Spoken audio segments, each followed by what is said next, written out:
அது வராம சீதாவை திரும்ப வேலையில சேர்த்துக்க முடியாது. அது மட்டும் இல்ல, பிளாக் லிஸ்ட்ல போட்டுருவோம்.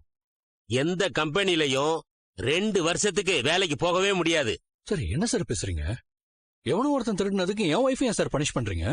அது மட்டும் இல்லாம திருடுறவன் பணத்தை அப்படியே வச்சிருப்பான், பாதிய செலவு பண்ணிருப்பான். அதுவும் இல்லாம திருடனை தேடாம என் ஒய்ஃப் அக்யூஸ் பண்ணிட்டு இருக்கீங்க. அந்த திருடன் கடைசி வரைக்கும் மாட்டவே மாட்டான். அதெல்லாம் மாட்டிட்டான்.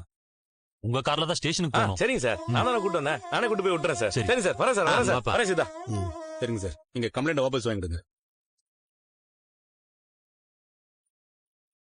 இதுல இருந்து சீதாவை நம்ம காப்பாத்திடலான்னு பார்த்தா கடைசி நேரத்துல வந்து நல்ல பேர் வாங்கிட்டு போயிட்டானே.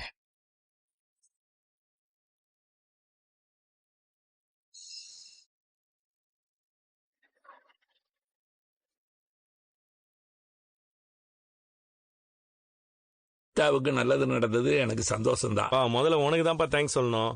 எனக்கு எதுக்குடா, நான் என்ன பண்ணேன்? நீ தானப்பா சொன்ன அந்த ஆட்டோ டிரைவர்கிட்ட விசாரிக்கணும்னு. அந்த ஆளை விசாரிக்க போய் தான் உண்மை என்னன்னு தெரிஞ்சது.